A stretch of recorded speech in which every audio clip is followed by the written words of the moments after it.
Coucou les loulous, j'espère que vous allez bien. Le sujet d'aujourd'hui, c'est les puits cosmotelluriques. Alors, qu'est-ce que c'est un puits cosmotellurique? Déjà, dedans, on peut faire deux analyses. Puits et cosmotellurique. Donc, je vais vous expliquer ça un petit peu plus clairement. Comme vous pouvez le savoir, dans le corps humain, on a également un circuit électrique, qu'on appelle les méridiens et tout ça. Dans la tradition japonaise et chinoise, on a l'habitude de faire l'acupuncture. C'est quoi en fait l'acupuncture? C'est tout simplement des aiguilles qu'on vient planter à des points bien précis, qu'on appelle les méridiens, justement pour pouvoir recanaliser l'énergie dans le corps humain. C'est le principe de base de l'acupuncture. Notre planète, en fait, elle a exactement ce même schéma. Elle a également tout un circuit électrique qui englobe justement la planète. C'est également pour ça qu'on se retrouve avec deux polarités, hein, le pôle sud et le pôle nord, justement, et on se base là-dessus, justement, avec une boussole. Le nord se trouvera toujours au nord et le sud au sud. En fait, ces deux polarités, bah, sur toute la surface de la planète dans le sol, il y a des petits circuits électriques. Donc vous vous doutez bien qu'il y a des endroits où les circuits électriques doivent se chevaucher. Ça fait comme sur un corps humain. On a ce même procédé. Et quand justement il y a un croisement, c'est ça qu'on appelle un puits cosmotellurique. En fait, comment ça fonctionne? Comme je vous disais, vous avez plusieurs circuits électriques qui traversent notre planète. Et à chaque fois qu'il y a ce qu'on peut appeler un nœud, pour ça qu'on appelle également nœud cosmotellurique, en fait c'est un point d'acupuncture. Mais ouais, tu me dis ça, mais c'est bien beau, mais à quoi ça sert? En fait, c'est tout simplement un endroit sur la Terre où il y a un échange d'énergie entre le ciel et la Terre. En fait, l'univers envoie des watts justement à la Terre et fait de l'acupuncture. Un puits cosmotellurique, c'est ça. C'est tout simplement pour égaliser les énergies entre le ciel et la terre. On le voit très bien justement quand il y a des éclairs. On voit bien que le ciel a une certaine polarité et la terre aussi. Et quand les deux polarités elles se croisent, ça crée la foudre. Tout simplement parce qu'il y a un échange électrique qui se fait entre les deux. Mais on le retrouve justement dans ces puits cosmotelluriques. On ne le voit pas forcément. Donc c'est bien beau, mais comment les voir, comment savoir où c'est qu'ils sont? De ce côté-là, il y a plusieurs façons. Quelqu'un qu'on va appeler un sourcier ou un géobiologiste va les ressentir. Va les ressentir ou les voir. C'est des endroits qui sont vraiment très... on sent que c'est chargé. On sent qu'il y a des watts. Après, on peut le faire au pendule. Donc pour ceux qui ont un petit peu l'habitude du pendule, voilà, je vous montre un pendule classique. Et avec le pendule, on va venir travailler sur des planches. Alors c'est des planches généralement qu'on trouve en géobiologie. J'en ai peut-être une en rab.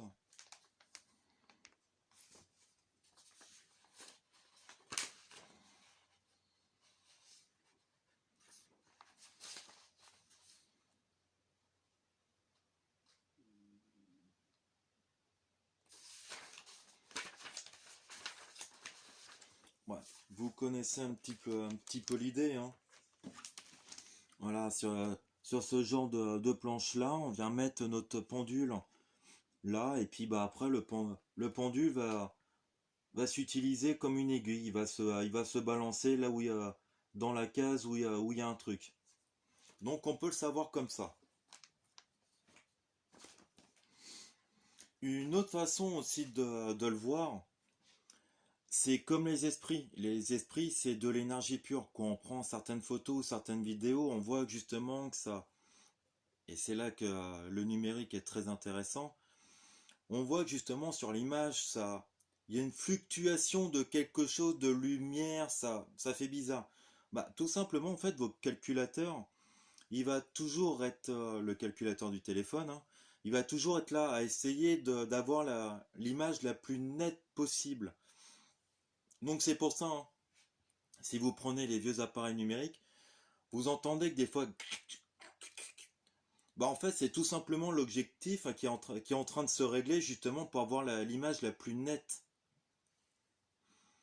Et sur ces photos-là, en fait, on le voit parce que bah il y a un truc que l'appareil photo ne peut pas corriger. Il ne peut pas.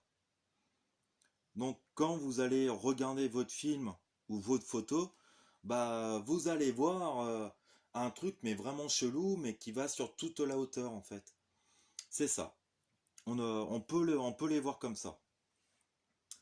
Après, un truc qui est très intéressant et ça date pas d'hier, si vous vous intéressez un petit peu à l'histoire du pendule, voilà c'est un autre sujet, si vous vous intéressez à l'histoire du pendule, en fait le pendule existe, son utilisation existe depuis, voilà, au moins l'Égypte ancienne, d'où le pendule Thoth. Donc bah, les gens connaissaient déjà l'utilisation du pendule et connaissaient déjà plus ou moins comment fonctionnait un petit peu notre Terre, comment fonctionnaient un petit peu les étoiles.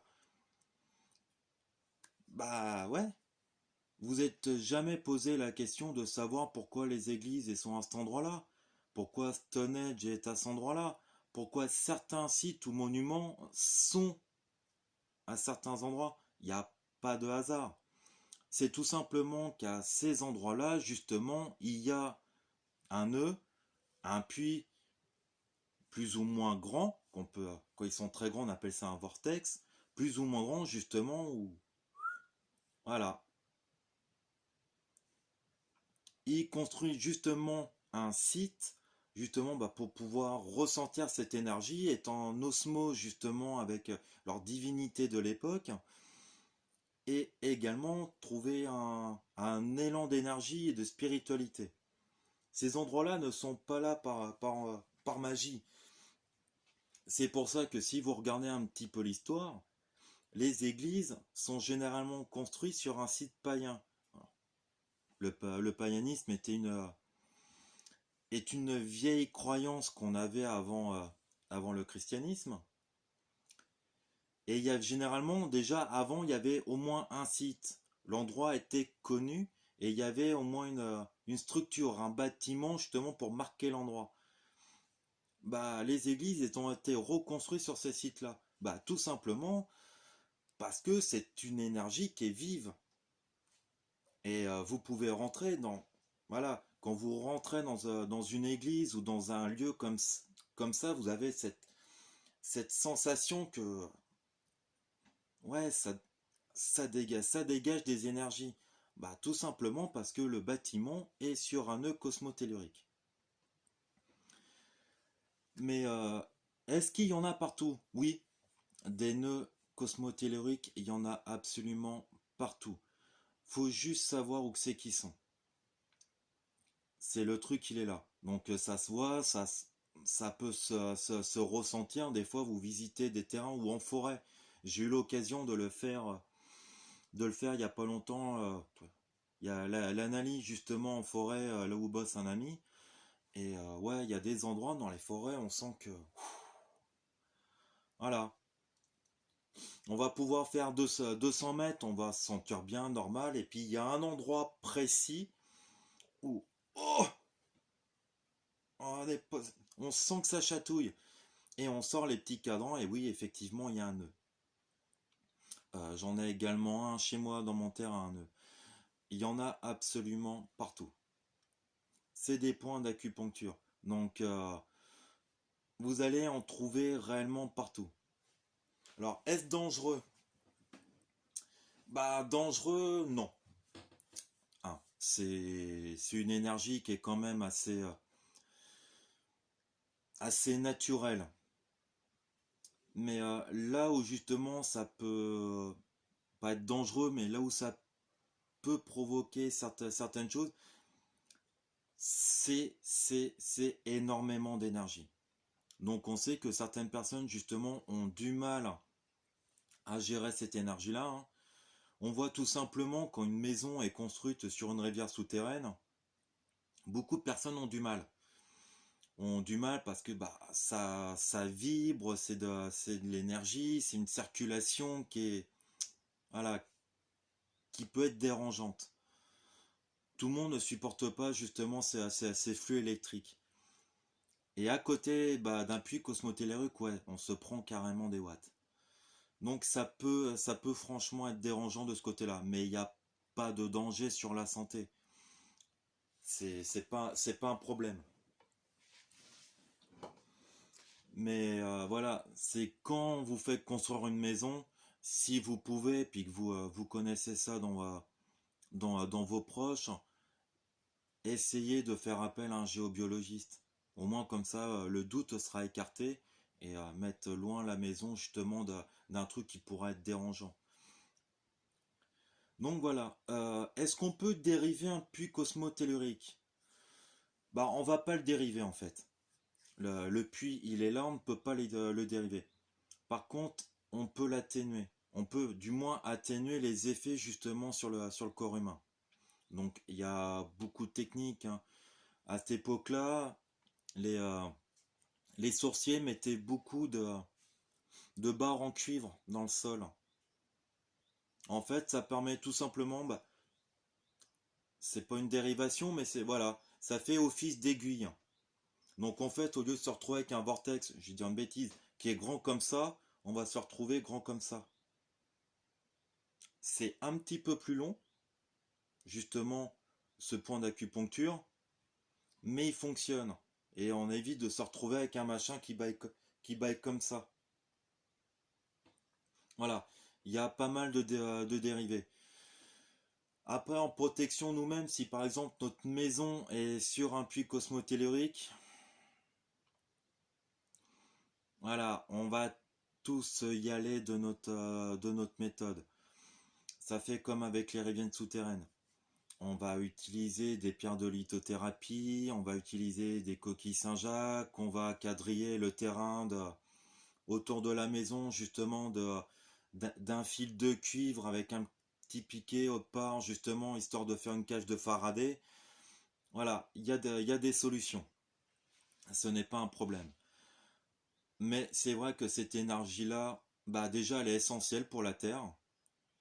Et puis ouais, c'est nous on est dérangés parce que c'est une énergie qu'on n'a pas forcément l'habitude de gérer. Maintenant, on a plus l'habitude de générer voilà des ondes électromagnétiques avec une télé, avec une box, avec tous ces trucs-là.